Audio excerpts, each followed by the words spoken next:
This is a podcast from Duncan Cartlidge Online, the online resource for all construction professionals that is available 24/7.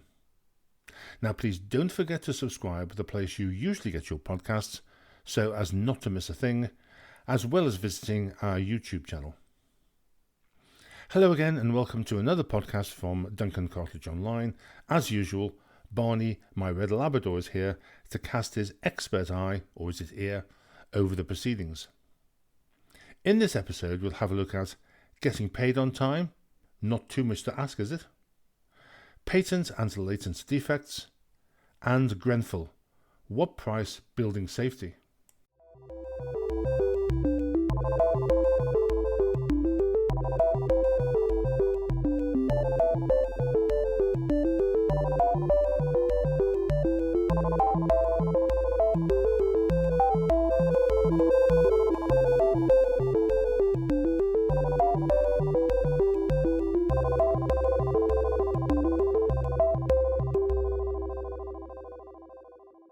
We'll start by looking at the vexed question of getting paid on time. The Construction Acts were supposed to right a lot of the poor practice in the construction industry, particularly relating to late payment. However, we all know stuff still goes on, and pay when paid hasn't gone away. For those who don't know, pay when paid refers to the practice of Tier 1 contractors refusing to pay suppliers until they have received payment from the client. As suppliers do not have a contract with the client, they have no way of knowing if and when payment has been made and can be kept waiting for several months even though the Tier 1 contractor has been paid. In some cases, suppliers have to agree to reduce their account in order to receive payment. From the 1st of April 2024, suppliers who sell goods and services to government departments must now comply with stricter payment rules, or be barred from winning government contracts worth more than £5 million. Under the government's latest prompt payment guidance policy, all suppliers must now pay their invoices within an average of at least 55 days, in addition to the existing requirements of ensuring 95% of invoices in their supply chain are paid within 60 days. From the 1st of April 2025, those businesses must show that they pay all their invoices within an average of 45 days, and the ultimate goal is to shorten the average to 30 days in coming years. Since the prompt payment scheme was established in 2008, many construction companies have been thrown off the scheme for non-compliance, including the great and good of the industry. Despite signing the code, and before their demise, Grenell, one of the government's biggest suppliers, had a reputation as a notorious late payer, with some suppliers waiting up to 126 days to receive payments that they were owed. Just imagine, that's over 4 months. To put this in context, if, as a subcontractor, you work during September 2024, invoice at the end of the month, you'll get paid on the 30th of January 225. It's bonkers. And slow payment is not just confined to construction companies. Consultants are also affected by poor payment or no payment. I always encourage consultants who deal with a client for the first time to carry out a credit check before accepting the commission. I recall an individual with the name of, now wait for it, Brendan Alamo, taking a very well-known quantity surveying practice for a costly ride for a proposal to build a Disney World at Crystal Palace, South London.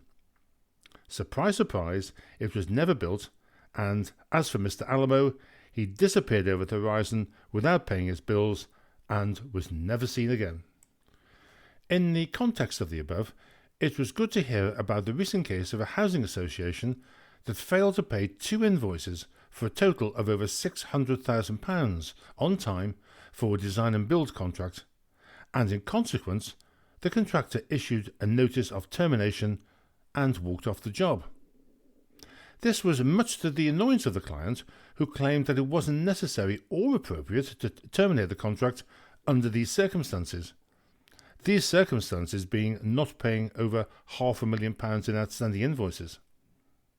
The matter was referred to adjudication, who found in favour of the client. However, you'll be pleased to learn the case was referred to the Court of Appeal, who found in favour of the contractor, to establish an important precedent. Incidentally, the client eventually paid the outstanding bills. An interesting point that often emerges during discussions on ethics and ethical behaviour is just how long as a consultant or supplier you should give people to pay invoices before saying enough is enough, you get nothing else until you pay. Of course, the traditional position is push too hard and you'll get no more work from us. The bigger the organisation, the more difficult it becomes. I once submitted an invoice to a very large global agency that runs several UK government agencies and waited and waited. When I got fed up with waiting and asked when would I get paid, I was told, "Oh, sorry, we don't pay anyone at this time of year as we have to pay our tax bill." Personally, I think one reminder after the due date has passed is sufficient.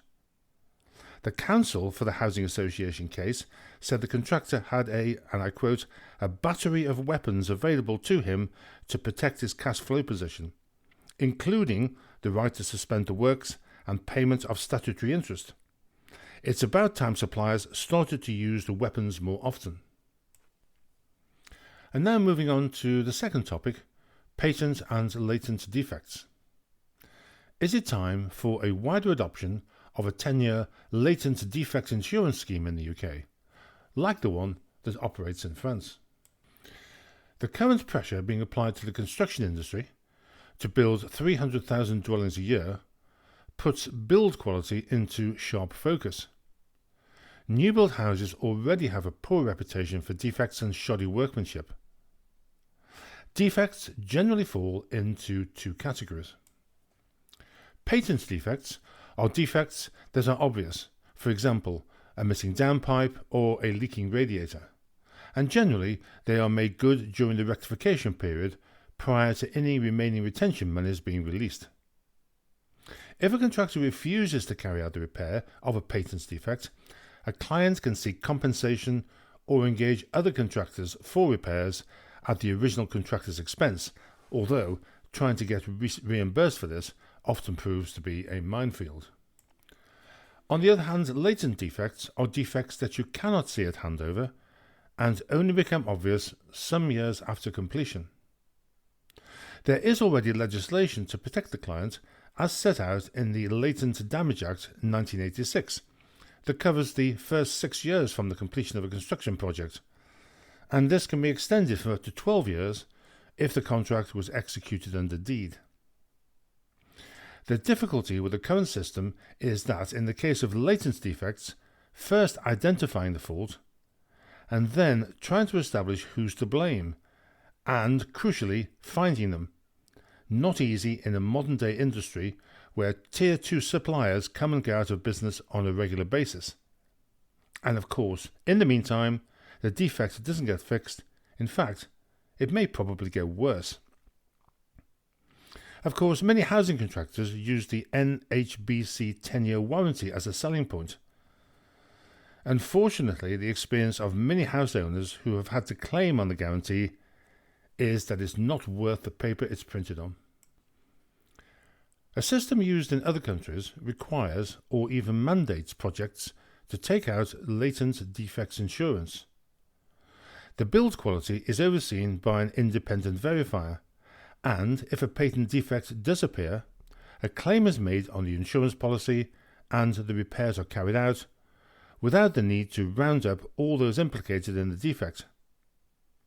It's then up to the insurance company to recover the costs, rather like a motor insurance claim.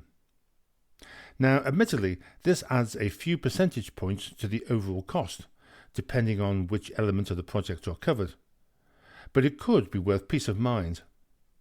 Incidentally, 10 to 12-year latent defects policies have been available in the UK for years, and of course, can enhance the leasability or saleability of completed buildings.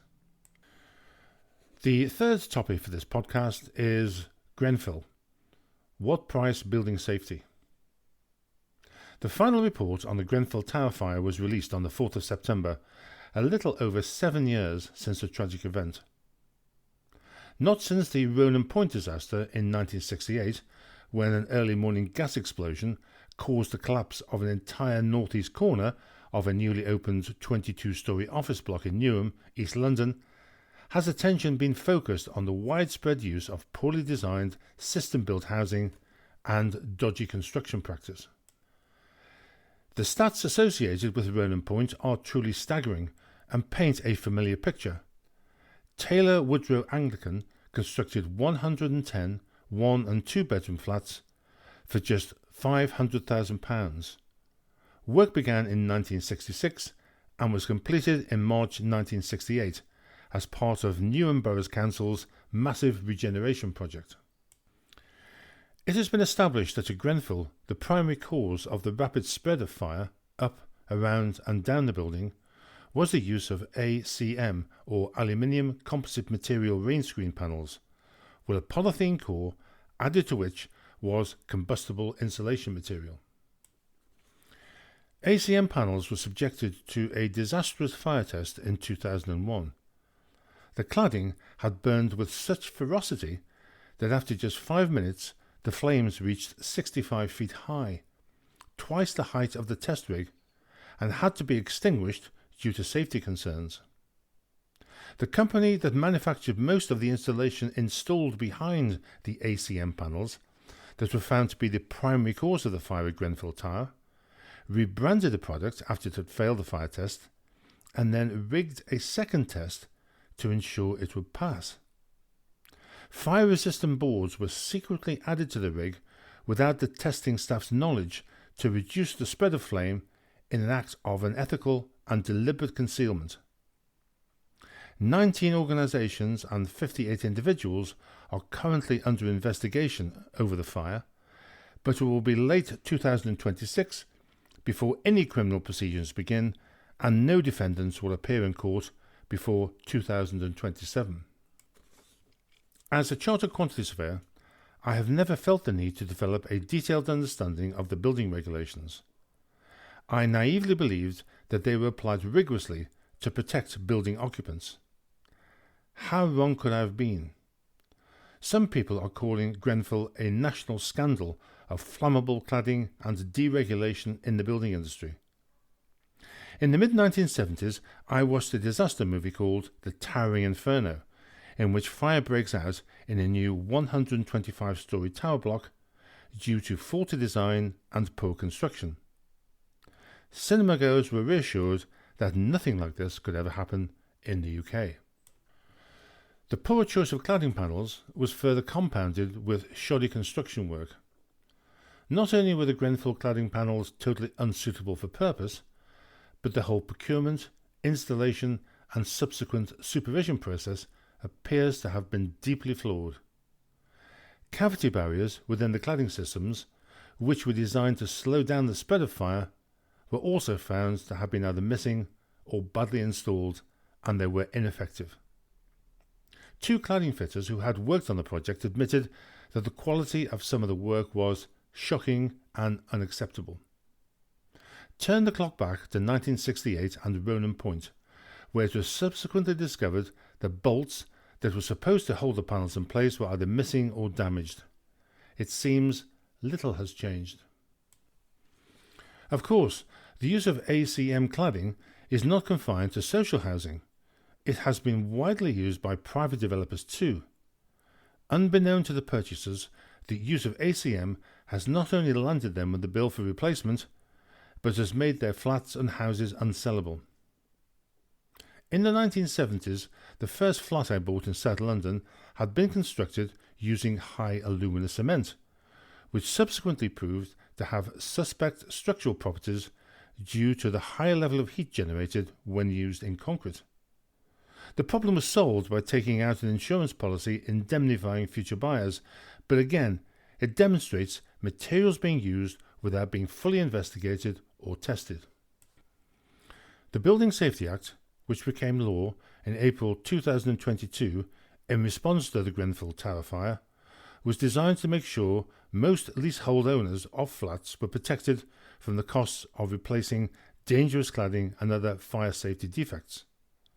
Before the law came into effect, many leaseholders said they were facing bills of tens of thousands of pounds because previous government remediation programmes were inadequate.